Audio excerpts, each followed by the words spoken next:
Welcome. Season 4, episode 4 of the Breaking Chains podcast.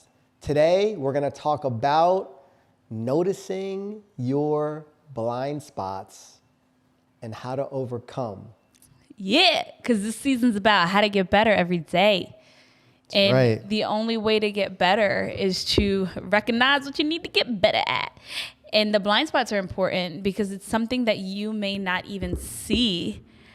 And so our last episode was accepting feedback. So a lot of times feedback is based off of what we can't see, the blind spots. So how would one, from your perspective, how would a person start to go down that journey of acknowledging that there's something maybe that they're doing that is affecting others?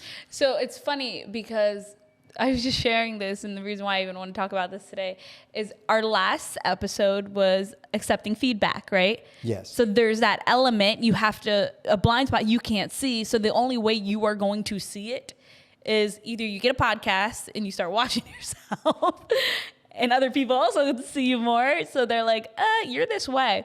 So my little brother calls me up and he's like, I was watching your podcast. And he's 19 years old and he's very aware. Like he's aware in the sense of like, you know, he's on his spiritual journey. He's like watching himself. You know, he's been through his stuff in life. But he's very sweet. But he was straight up like, yo, you kind of talk down to people when you're on there, like condescending. And he wasn't saying it in a, you know, you talk terribly, you're this terrible person. But he's like, the way, it was almost like, I want you to get better, chat.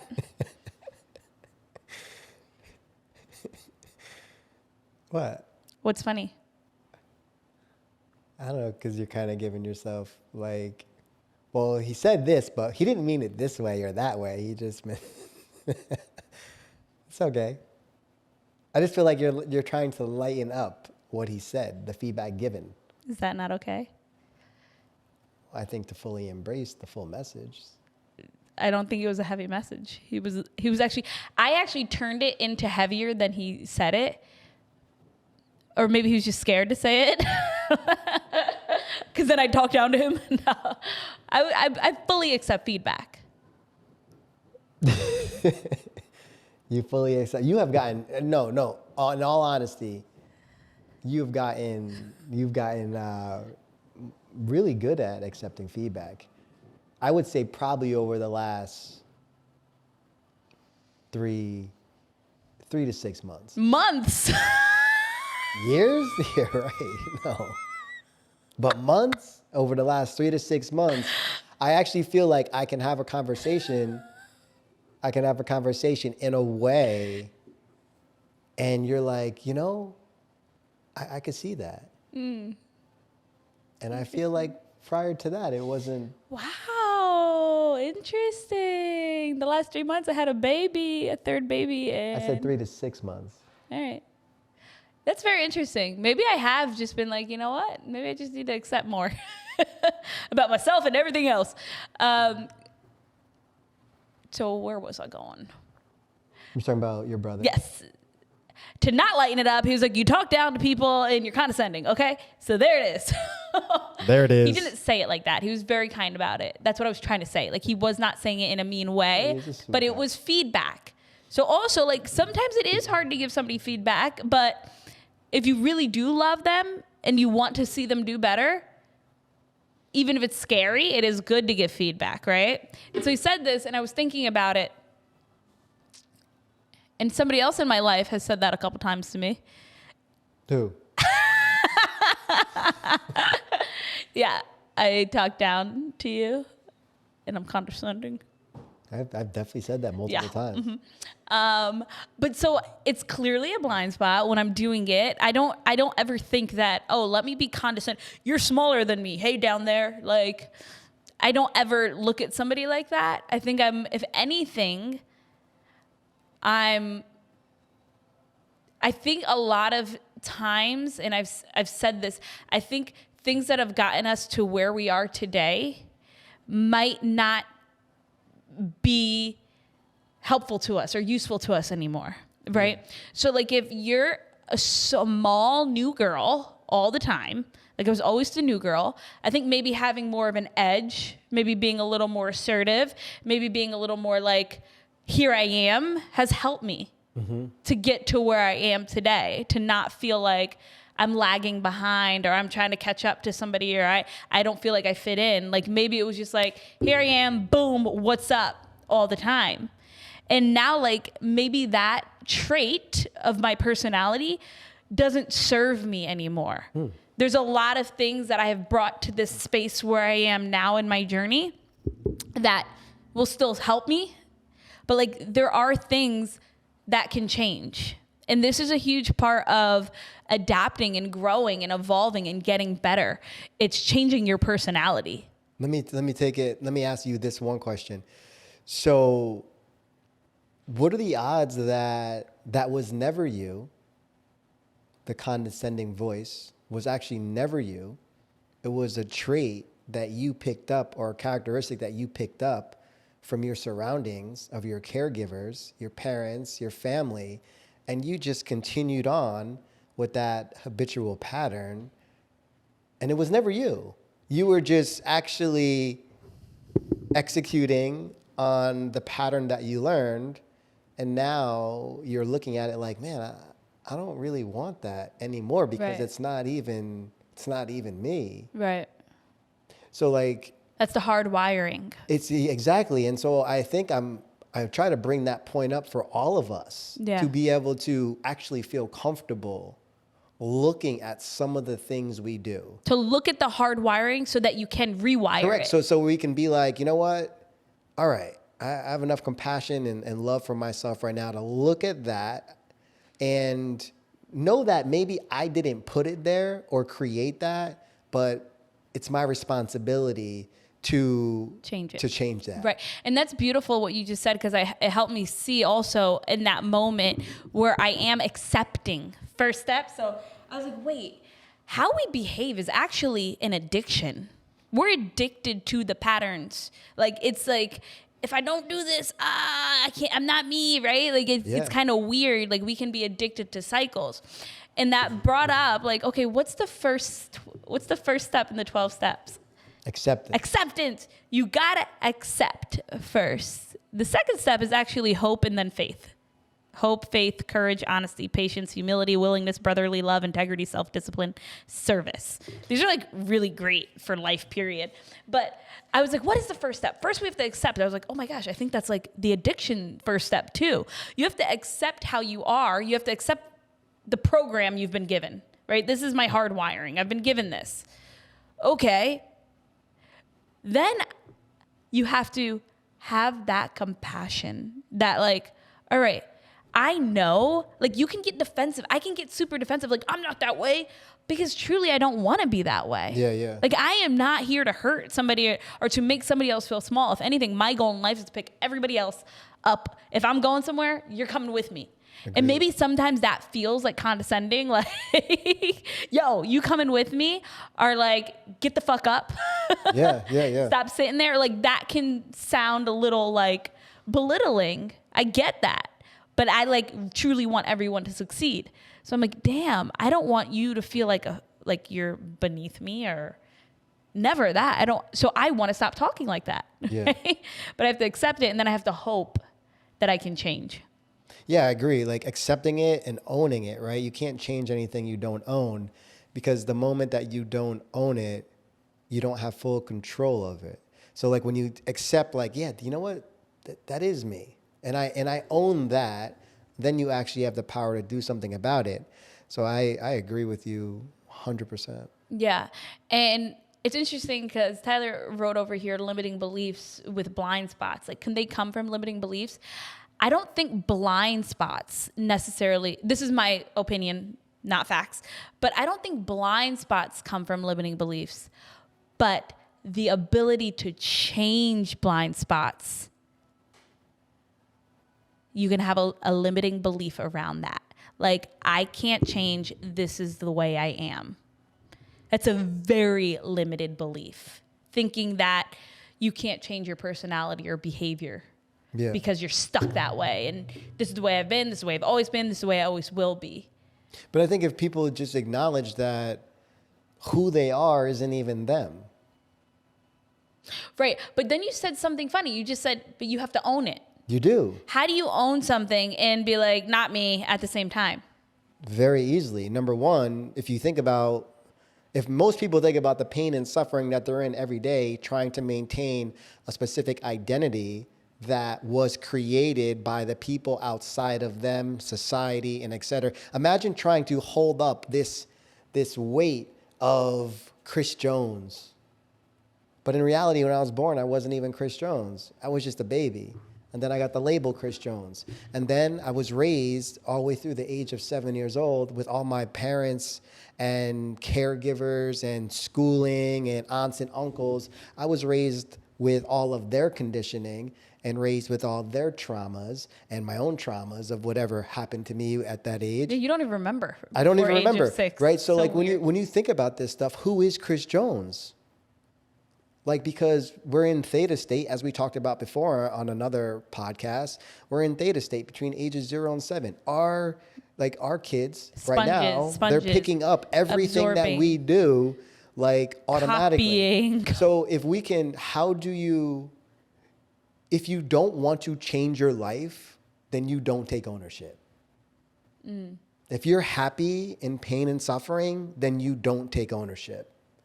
If you want to get out of pain and suffering and live a different life full of consistent like evolution and transcendence and peace and connection, then you have to take ownership of it. And that's a personal choice. You either take ownership or you don't. Once you take ownership, what do you do from there? You observe. And you start to acknowledge that everybody around you is actually like your mirror, telling you where you're at and what you're bringing to the table. If somebody's telling you that you're talking condescending to them, you might be talking condescending to them. So give yourself some space to observe your actions. Like quickly, what typically happens in I don't want to say an argument, but in a conversation is You don't people like to say argument. people are polarized to one side of the disagreement. Yes or no. One person's yes, one person's no. One person's Democrat, one person's Republican. One person's up, down. At the end of the day, if you can actually just take a step back and observe without needing to hold on to anything or to be right, then you give yourself the space to observe how you actually are speaking from people, how you are speaking to people, how you are accepting their feedback. You're able to observe so much more about your own habitual patterns. And over time, you will be able to find that split second of reaction where instead of reacting, you learn how to respond. And once you learn how to respond, your life transforms. The funniest part is that it also doesn't get easier. Like when you were saying all that, it's actually really funny being in the gray zone because we've been in the gray zone, literally. Like I have been in the gray zone my whole life, right? People are like black, white. I'm like, I don't know. Yeah. Both. Today, I don't know what I'm feeling, right? I'm both Republican or Democrat, right? I'm like, actually neither.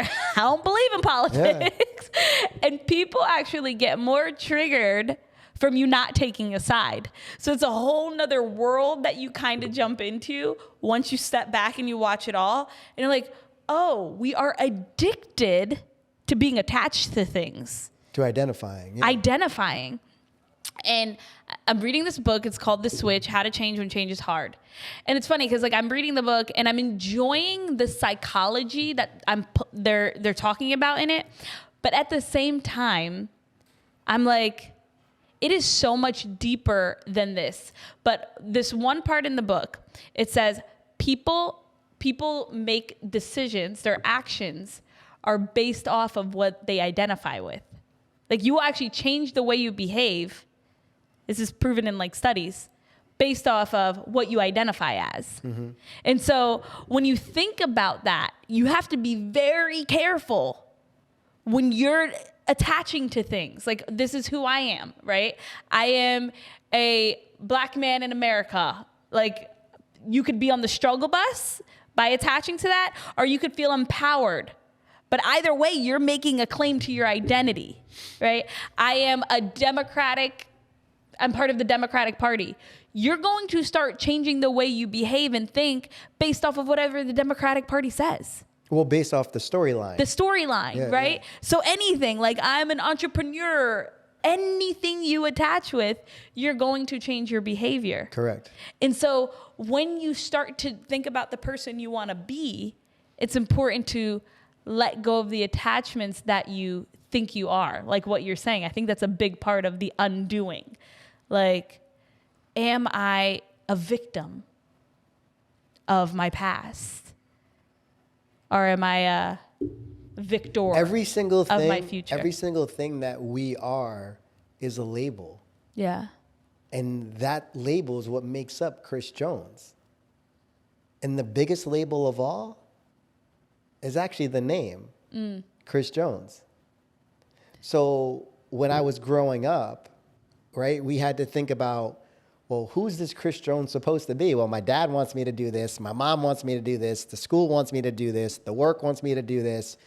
My friends want me to do this. And you combine this into this little suitcase.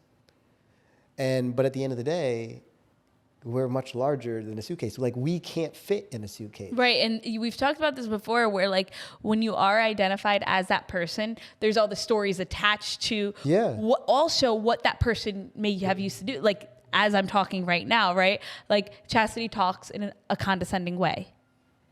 I have to now change my past of how I talk, like what I picture myself as, right? Because if I attach to Chastity talks in a condescending way, now I'm becoming more attached to it. Now I'm like more like, oh my God, am I? If I focus all the time on like, am I talking condescending?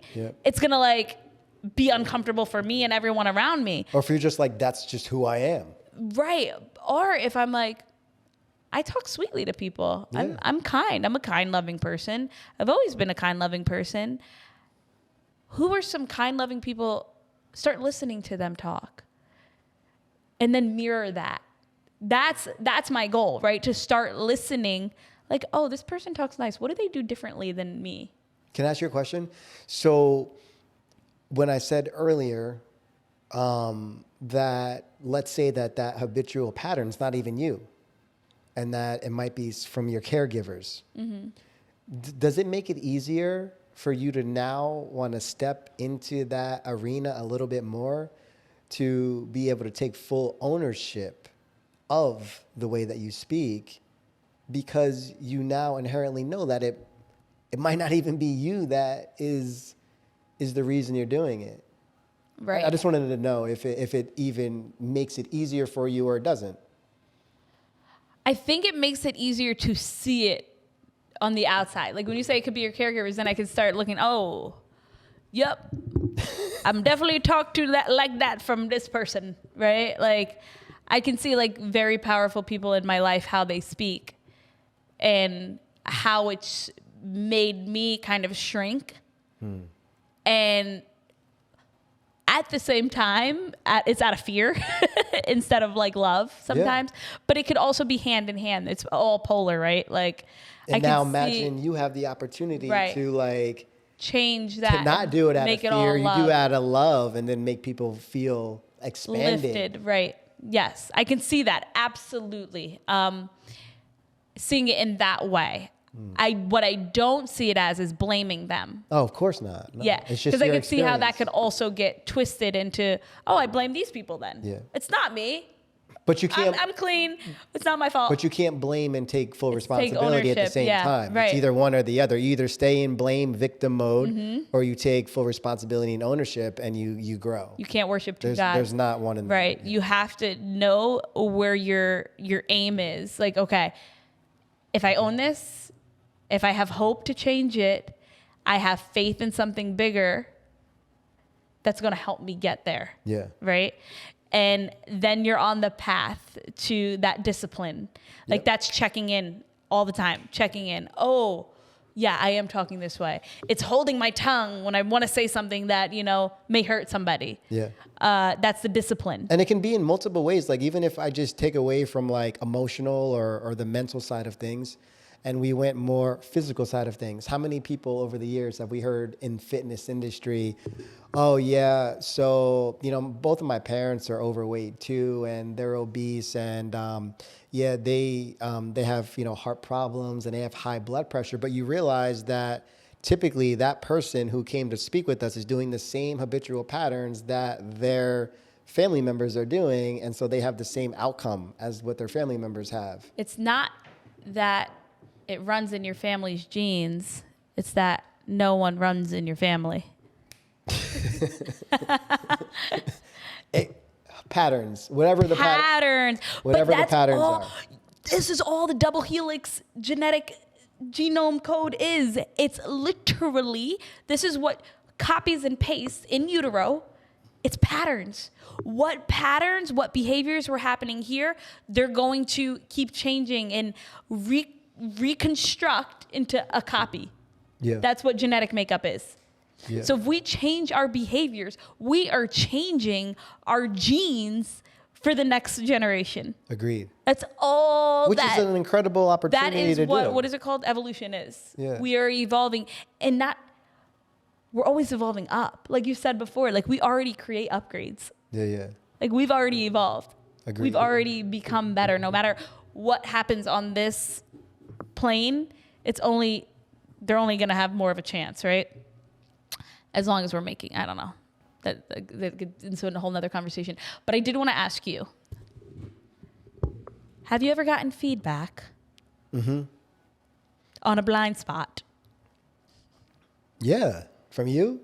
Not from me necessarily. I would actually rather it from somebody else. Not for me. If I look at my, let's see. Track record. I've heard sometimes it's hard to speak with me. Why? I'm late. No, let's not talk about late. We did that already. Hard to speak with me? episode. I don't know. So I guess people What say does that mean? They feel uncomfortable. I think a lot of times, and hey, I could be off the mark, but I challenge people. So people can't come up to me and just be a victim. If you're going to come up to me with something that's going wrong, bring a solution with you. And let's see if your solution makes sense. People don't like to be challenged. So yeah, it's hard to come up to me because other people, they want to baby people. I don't do that. So. But as a leader, do you think it's important for people to be able to talk to you? 100%. So if somebody can't talk to you.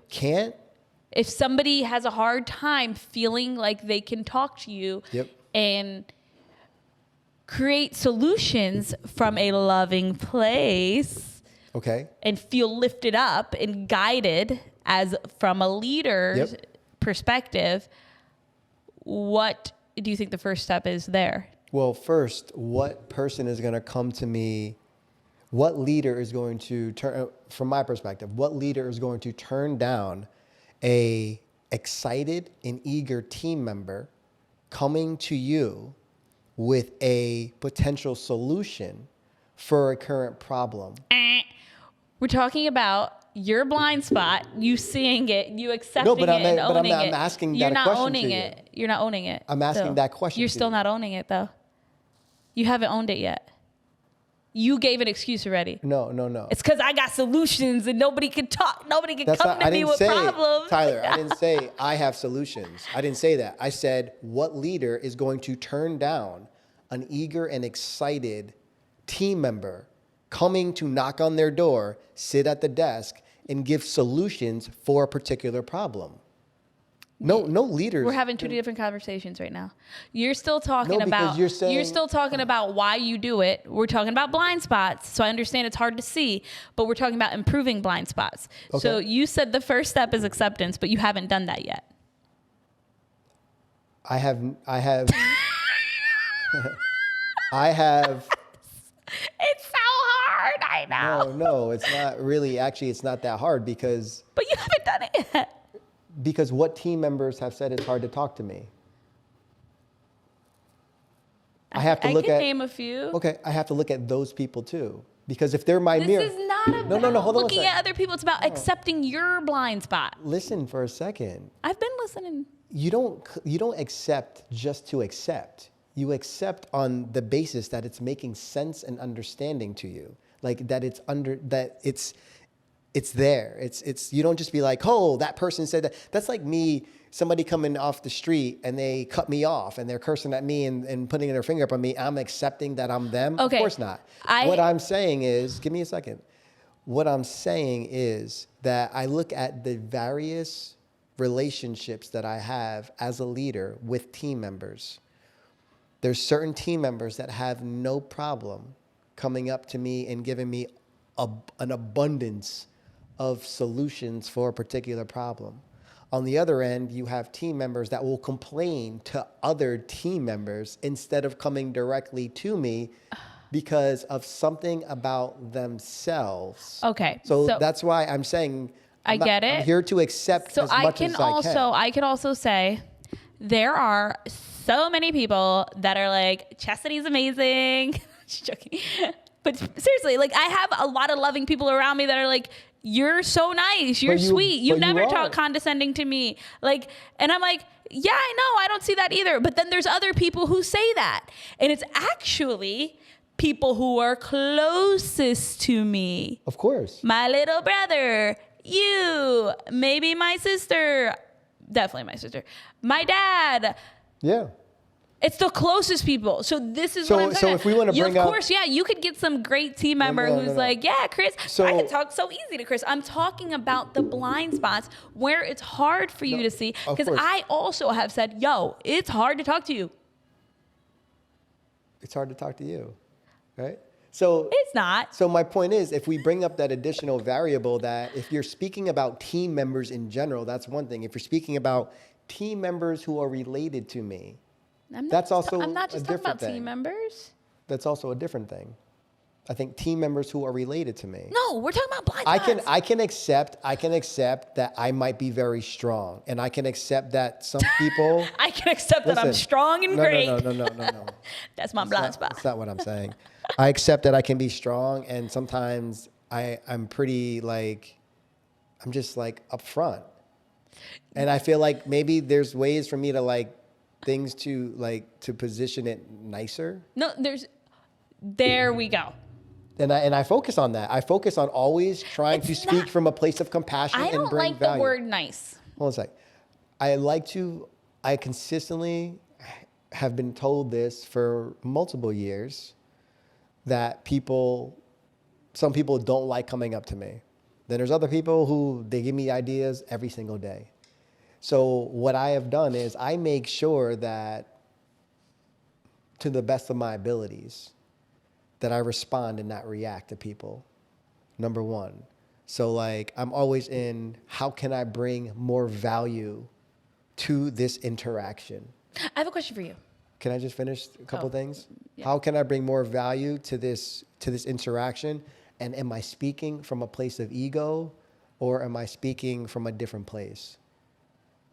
Do I need to be right here, or am I giving the team member the freedom to express whatever they are without those feelings? And in every conversation, I can feel times when I'm like bubbling up, like I'm on fire, but I'm not reacting, I'm responding, but I'm acknowledging each person and how they make me feel, and understanding that that feeling is within me. So I'm always taking full ownership of that experience, knowing that at the end of the day, whether it was a good conversation or not, I'm going to learn from it. Yeah. So my question was. Yeah. I did listen to you. I wasn't just waiting to say that. Yes, you were. For like the last 20 seconds, it was like, don't forget. No, it's actually very easy to remember because I'm like, it goes with everything you were saying. I hear you. Like you now take the time. You pause, you're like, oh shit, I really want to blow up, but like, all right, I'm going to listen to you. And then I'm going to come from a place of compassion.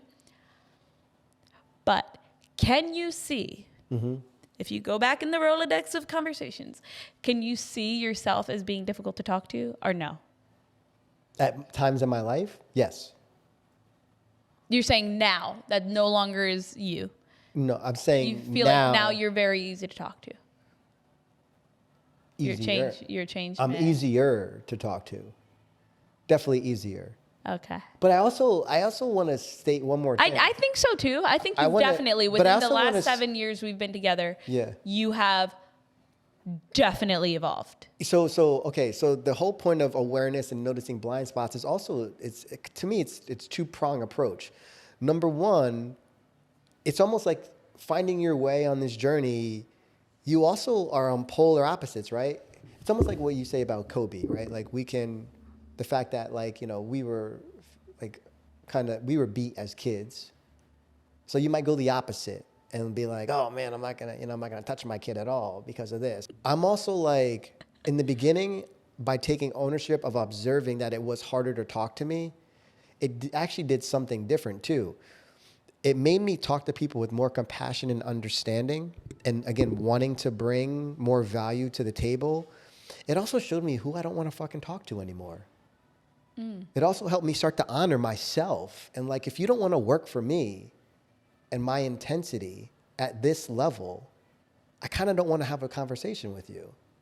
So it's done two things. It's almost like helped me find the team that Work with you. that works with me. Not for not by me being this way or that way, but it's almost like, because I feel like I started to also go the other way where I'm like, man, I'm just letting that person fucking do whatever they want. See, but when you're in your power and you're really coming from love, I truly believe that two-prong approach comes kind of naturally and lovingly. That's like, what's happened. It's not even like, oh, I'm letting people walk all over me, because a lot of times that's still coming from a place of fear. Of course. That's coming from a place of fear of losing somebody. It's not love. That's not love. It's always coming from That's fear. not love. Yeah, love is, I am going to be firm with how I'm talking and what I'm saying, and I'm doing it with love. Like, of course. I can still love you and say goodbye. Yeah. So I think that's going from like what you were saying around, I guess, how we both talk. Maybe that's why we attracted each other, because like I can deal with somebody talking to me in a certain way, because I'm like, you can just stop talking to me like that now. I don't get offended. With how, unless you're just being rude and nasty, right? But like if you're just talking and like being you, it doesn't offend me, right? I think that's fair to say. Yeah. Now, if you're like shutting down and making not good jokes and being rude and nasty, that's different. But like, I can deal with strong people. I can deal with strong energies. So it's hard to offend me in that sense and make me feel small.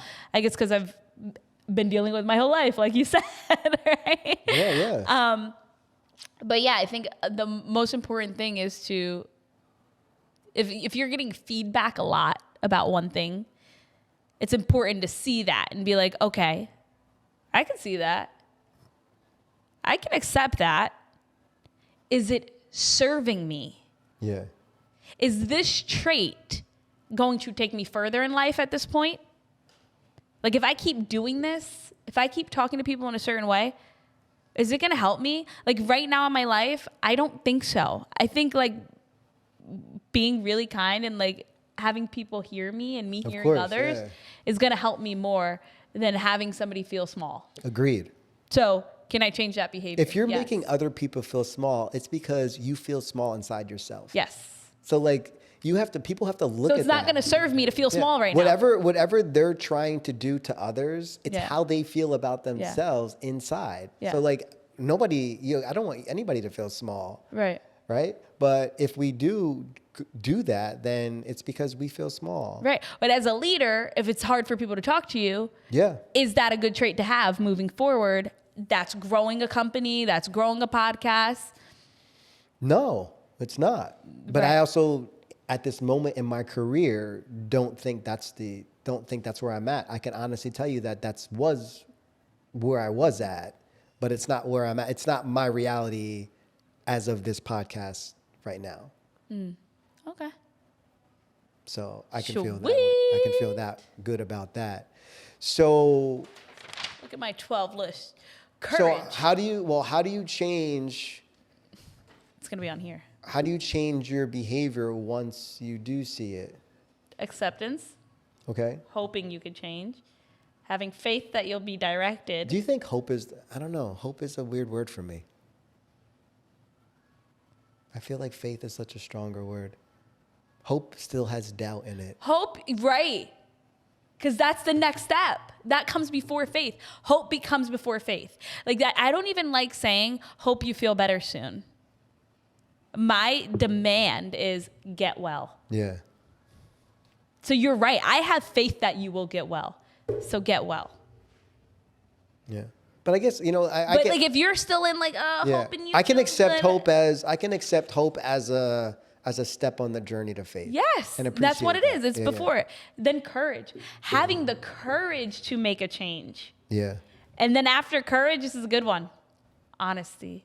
Being honest to where you're at. Yeah. If you take a step backwards and you got to go back to hope and acceptance, that's okay. Of course. But you have to be honest with where you're at on the journey and have patience for yourself and all those around you, and humility and willingness.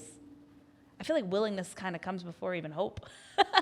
And brotherly love. I love that's on here. Like, you got to just love everyone where they're at in their journey. Like, if somebody has a blind spot, like, okay, is it the end of the world for you? You know, like if you get into it with your friend, is it going to end your relationship over one little thing that one of you mess up on in a relationship? All cards off the table, you know, like flipping tables just because one small thing happened. Of course. Integrity, self-discipline, and service. Those are our 12 steps to changing behavior. It's actually a 12 steps program to addiction, but it literally is life. Like the things we're addicted to, our patterns, our behaviors, we're addicted to acting the way we act. Because we feel like we need to. Because it's the But once you realize you don't have to. It's also the known. We feel safe in the known. I feel safe. I've been safe here. But like when you realize you're no longer safe by playing small, it's like being a hermit crab, right? Hermit crabs grow out of their shells. And if they stay in a shell that's too small, they die. So you have to keep giving them bigger shells. And that's what we have to do for ourselves. We have to go get a bigger shell. We have to go find a bigger shell to call home so we can grow. Yeah. So we're not going to be in that same shell anymore. We So will it's die almost like staying stagnant. So it's like you talk about, you know, you brought up the hermit crab, so it's like the lobster too, right? Same situation, but the lobster has, like, it has to actually grow back. Do you know that soft shell crabs? Its own shell, while it's super vulnerable to predators. So I just like wanted to point out that it's just going through this process, like you are in a vulnerable place, and that's the unknown. I think the unknown is really vulnerable. Yeah. But it's also, once you go through it, it's completely empowering in many ways, because you feel like you're in a place where you're consistently growing on a day-to-day basis. Once you fall in love with the unknown, it's actually really cool because it's the space between. It's the space between here and where you're going. And if you let that space be the unknown, you realize, like, as a kid, what made you really excited? Yeah. Not knowing, like, when's my birthday? When's the party? Like, it's the how to get there. Once you get to where you're going, it's actually anticlimactic. Yeah. The most exciting part is the ride. It's the journey. It's the unknown. So, you know, like me, I have no idea how I'm going to get there, how to talk nicer to people, but I'm excited to be on this journey, to have a brand new personality. I think it's cool seeing a blind spot, something to get better at. Yeah. So the last thing that I want to leave everybody with is, to me, is when it comes to noticing your blind spots, I think ultimately, from my own perspective, every interaction that I have with people, I take ownership of it. If at the end of the day, I'm like, you know, I feel like that wasn't on me and it was kind of on them, I still take ownership so that I can look at that unique experience very, like, vividly to see where I could have done better, or what was the outcome that I wanted from that situation. And so in every interaction, I'm really doing that. Even if I'm not doing it in the moment, I go back to it to do it. Because I look at everybody as a mirror. Yeah. It's a mirror telling me something about myself. Like, you tell me something about myself. Tyler tells me something about myself.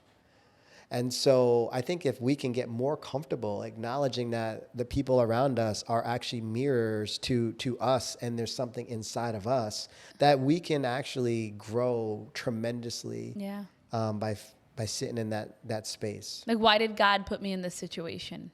How am I benefiting from this situation? Why was I put in this situation? Even dropping a can of oil on my toe and breaking my toe and being in excruciating pain. Yeah. I was like able to sit through that and be like, what am I here to learn? And I got something very profound from it. What was it?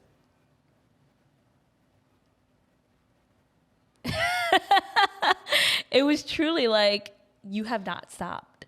Like, you have not stopped. You're just doing everything so quick. You're doing everything so fast. You're doing everything. Slow down. Slow down and just like enjoy the moments more. Like, because I was rushing to make breakfast and I dropped the thing and I was like, I have this party to do. And I'm like, I haven't sat down since I gave birth. And it was like, slow down and have a little more fun. Like, Yeah.